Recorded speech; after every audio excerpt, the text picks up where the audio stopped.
by bringing us one step closer to sending Harry Reid into permanent retirement. Our next two speakers are candidates for the United States Senate. Our next speaker is Tom Campbell, who has a long and distinguished career in public service to the people of California. He has served 6 times. He was elected from the Bay Area here in an overwhelmingly Democratic region and served with distinction in the House of Representatives.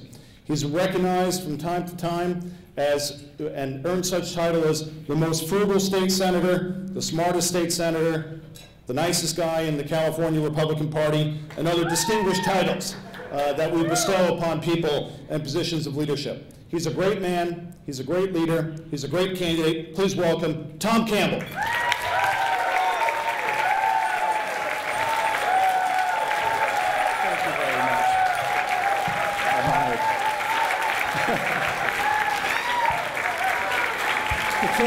Thank you very, very much. Ron, a very generous introduction, but let me just say, Damon Dunn, I think I didn't only hear the next Secretary of State, I think I heard the next governor or president. And it's very, very inspiring, your story and your message for all of us. I am honored to share the podium with you, Damon, and I believe that you will win, and you're just what our party needs. I do have a correction or a slight suggestion, though. All of the Stanford talk is well and good, but if you would occasionally just drop a "Go Bears" in your presentation, it wouldn't hurt you. Just a suggestion from a friend. So, I'm running for the United States Senate, and I'm running because I think we can get Californians back to work. I'm running because I think that Californians should be able to enjoy watching their grandchildren grow up here instead of watching their children leave the state. And most importantly, I'm running because our freedom is at risk, threatened by a soft socialism that inserts government into every corner of our lives. Damon Dunn reminded us of Ronald Reagan's phrase that it's morning in America. And I'm running because I want to see morning in America again, morning in California. Well, reclaiming our freedom starts this year with the forced retirement of Senator Barbara Boxer. The connection between Senator Barbara Boxer's spending and the jobless situation in our state and in our nation is direct. When Congress spends more than it has, our deficit and our debt grow, and the most recent budget just piles on more debt in the next 10 years than the entire debt we've accumulated in the history of our country. And this pattern of increasing deficits and ever-mounting debt is fueled by printed money, and printed money can mean only one thing: inflation. We know that's coming. Chairman of the Federal Reserve, Ben Bernanke, knows it's coming, and he's spoken of the need to increase interest rates. And when that happens, it'll choke off any chance that we have for getting jobs again in California. So there's a connection between spending too much money, increasing the deficit, making the debt intolerable, and getting a job again. I don't know a California family that doesn't have a member of that family out of work or a friend of that family who's out of work. And the path that we're taking now is unsustainable, but it's even more than that, it's immoral. It's immoral because we spend our children's money. We take that money, we give them a future worse than ours, and that's the first time in American history when we don't pass along to our children a better world than our parents passed along to us. It has to stop. It has to stop now. And here's how. Stop spending money. How do you know I'll do it? How do you know that I'll do it? Well, because I've done it. I served 9 years in the United States House of Representatives in 5 different Congresses. And every Congress, the National Taxpayers Union Foundation does a rating, and they measure how much each individual congressperson spends by the bills that that congressperson introduces or co-sponsors. And every year they come up with a record. Well, in 2 of those 5 Congresses, I was the #1 single most fiscally responsible member of Congress, according to the National Taxpayers Union Foundation. I was the cheapest guy in town. My wife is here tonight. She might validate that, but it's a different subject. How about Senator Boxer? It's absolutely wonderful. When, God willing, I run against her in November, she won't be able to escape these comparisons, because I was #1 in the 102nd Congress, most fiscally responsible member. She was in the House with me. She was 412 out of 435. What's she going to do, recreate herself as a fiscally responsible person with those numbers? I don't think so. And then I came back to Congress in the 106th, and I was again #1. She had moved over to the Senate. She was 95 out of 100 senators. No, she can't recreate her record, and she can't escape from the consequence that if you add to the deficit, if you keep spending money, you are keeping people from getting jobs again.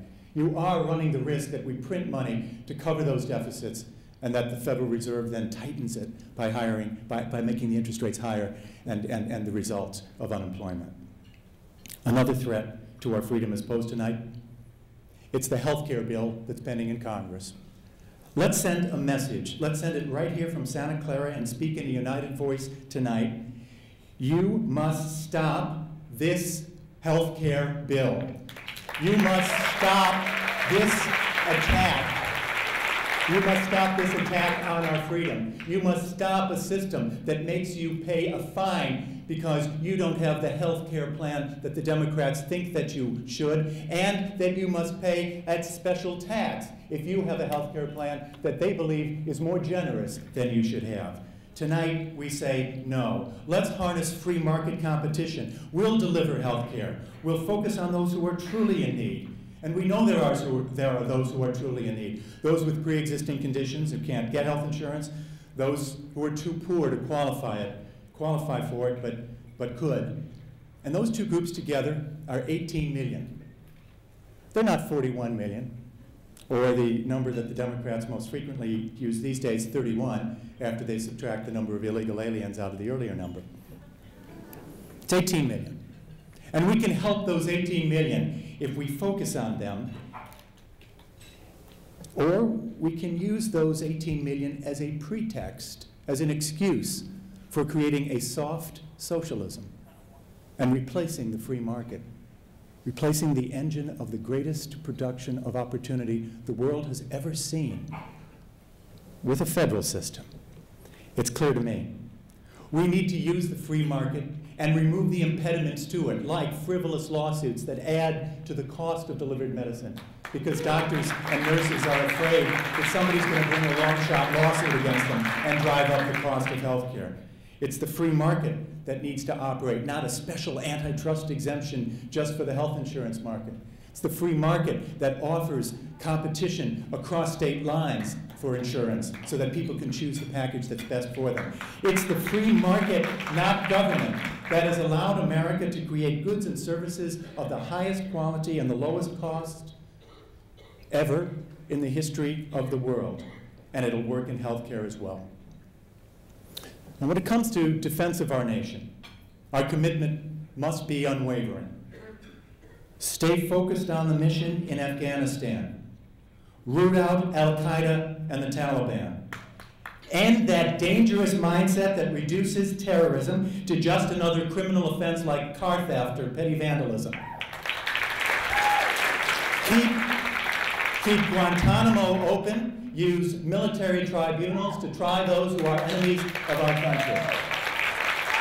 When the United States was in wars before, we didn't bring our enemies to a civilian court in downtown Manhattan. During World War II, we tried Nazi saboteurs in military tribunals. And as a young nation, we actually dealt with pirates by capturing them on the high seas and hanging them. Today, we must keep Guantanamo open.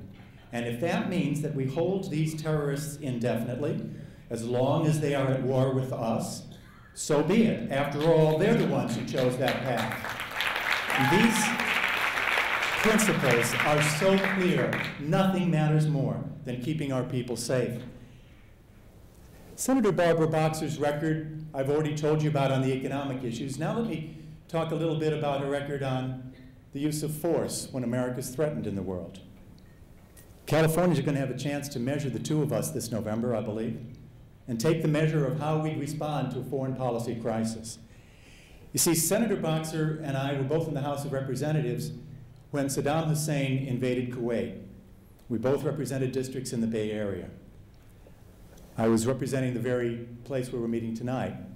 And when Saddam Hussein invaded Kuwait, I voted to go to war, to kick him out, and to keep him from ever again threatening his neighbors. Curiously, I received death threats for having voted to go to war. Those death threats came from pacifist groups. I guess they didn't really get through Logic 101.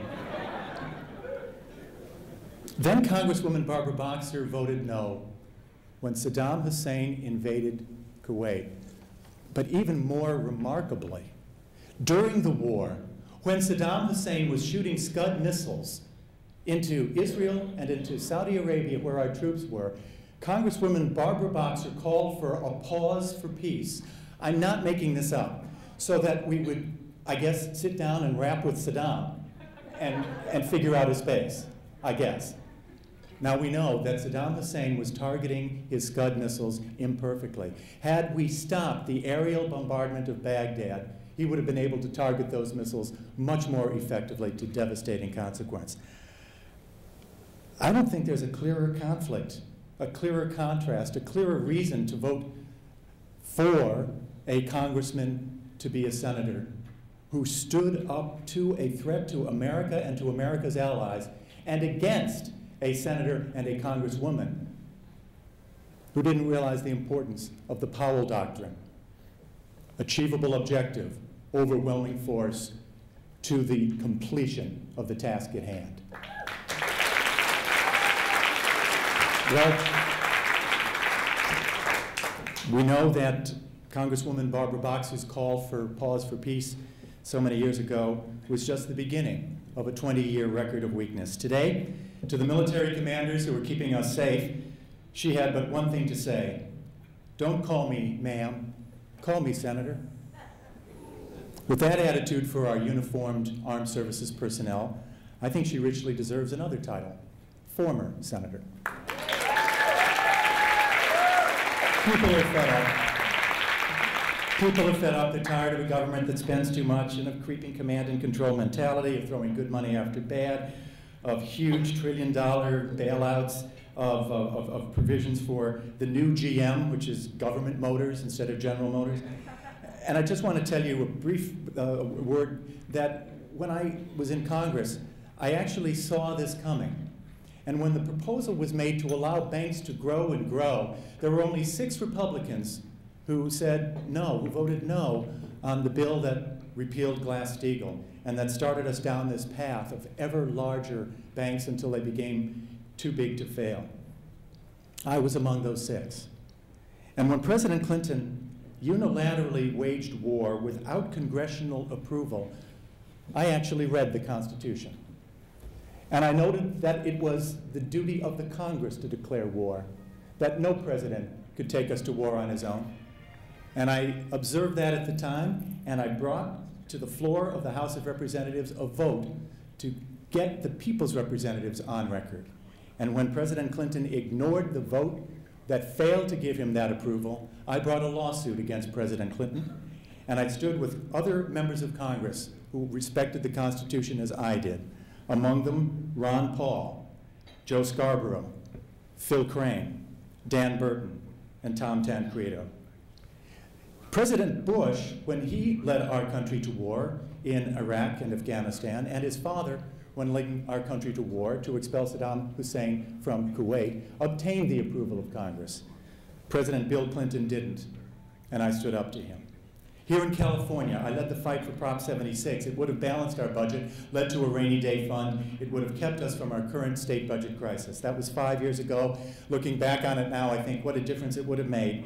It would have been the moment for California to regain our initiative and take our rightful place again at the head and not at the end of America's recovery.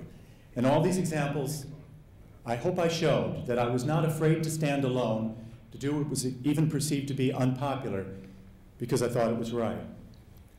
As many of you know, I narrowly lost the Republican nomination in the year when Barbara Boxer was first elected to the Senate. President Ronald Reagan's biographer and a longtime observer of California politics, Lou Cannon, has said that I would have beaten her if I'd won the nomination then. My response is very simple. Better late than never.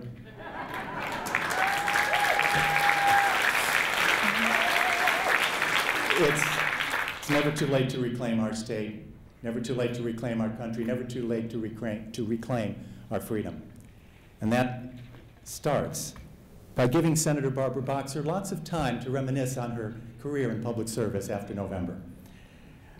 And I want to conclude by emphasizing something I've come to learn in the years I've spent in public life. Americans perhaps don't realize as much as we should how our country is viewed by the rest of the world.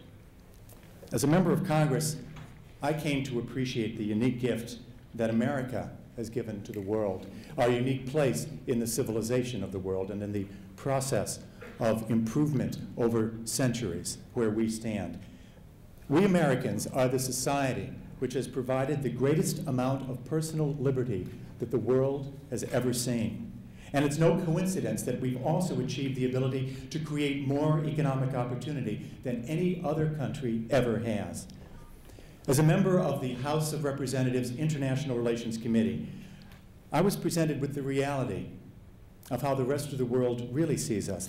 I'm not talking about the state-owned and controlled press in other countries, nor the posturing of a regional strongman, but in the heartfelt, candid conversations that I had with average people around the world. And I want to share some of them with you.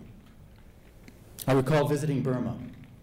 We met with Aung San Suu Kyi, who was under house arrest for the simple fact that she'd chosen to run for president against the military junta. But I also remember whispered conversations that we had with individual Burmese, the older folks who had learned English when they were young in school and who were talking to us when the government guides weren't around. They remembered a time when there was freedom in their country, and they urgently asked that we could help them find that freedom once again. I remember the same in Syria, where a shopkeeper was nervously looking around. She told us that things weren't good, that you couldn't speak, that the only future she had was to leave, and was there any chance she could get to America? Because America alone offered her a chance. It was freedom. It was a hope. I remember meeting the rebels in Ye in southern Sudan and talking with their leader, John Garang, over the telephone. They were in armed resistance to the Bashir regime. That regime, still in power today, was repressing the people of the South and committing horrible human rights atrocities in Darfur. The promise of world condemnation was slow in coming, but at least the rebels heard from a United States congressman that there were Americans who stood with them and against the horrors. I remember Somalia. Citizens lined up from the airport into town, waving small American flags, just because a United States congressman and his wife cared enough to visit their country when so many others were afraid to do so. A village chief in Mali came out to thank us for a water pump that had been provided by USAID for his people. They could bring water from the Niger River to irrigate their vegetable crops. Provided just the difference between self-sufficiency and hunger. He knew the United States. He knew our country. He knew that we were the country whose citizens had given his people a water pump. And because of that tangible evidence of one country's caring and our economic ability to care, he and his villagers will never believe the lies that are spread about us by our detractors around the world. And in Haiti, I learned that the one transcendent hope was that they might have what their relatives with whom they spoke in America had. A country where you didn't have to fear physical violence because you spoke your own beliefs, and where somebody had the right to make a living without being preyed upon by someone more powerful, which was their existence in Haiti. In every one of these instances, and in 100 more throughout the world, I saw America through the eyes of the millions in the poorest parts of the world. And you know, I did not see anger. I did not see resentment. I did not see demands that we apologize for what we are. And may I say, it offends me deeply when our leaders go around the world and apologize for what we are. We are the most generous country in the history of the world. We are the country that reaches out and helps those countries that went to war with us. We are the country that is compassionate and that shows freedom to those who don't have freedom. We are the envy of the world. And we're not the envy of the world because we're wealthy. We're the envy of the world because we're free. So despite the differences within our party, the differences between us and the Democrats tonight, I thought I'd bring back to mind the exceptional reality of what we really are as Americans. We are what the rest of the world would like to be. And we need to be free from a government that becomes so big as to take us away from that freedom.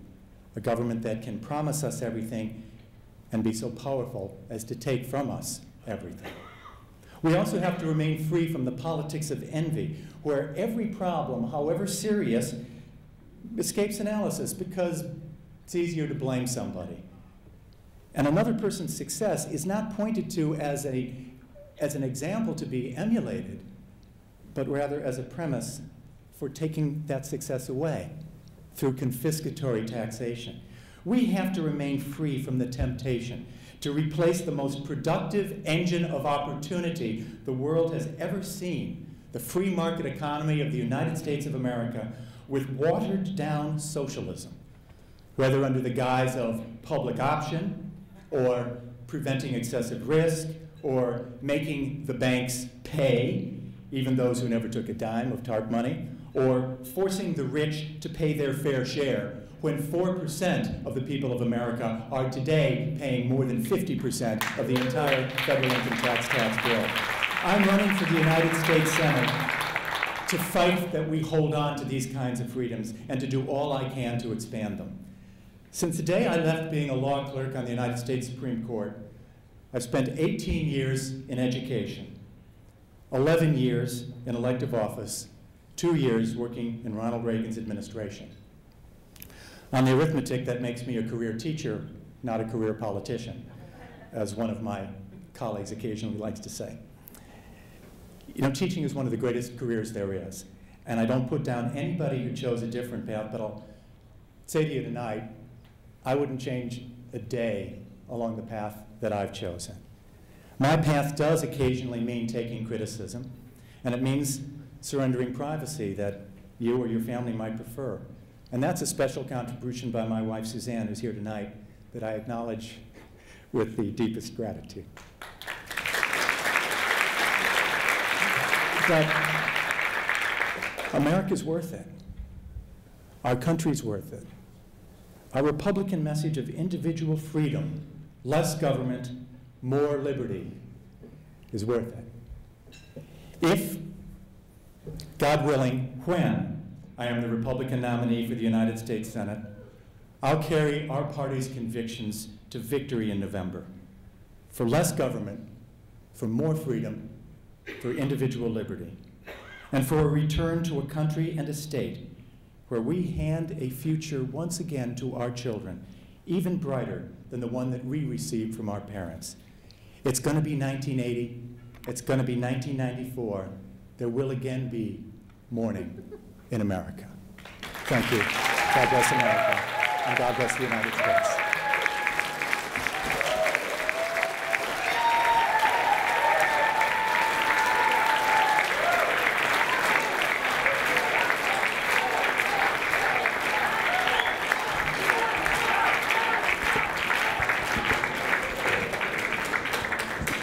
Ladies and gentlemen, our last and final speaker of this evening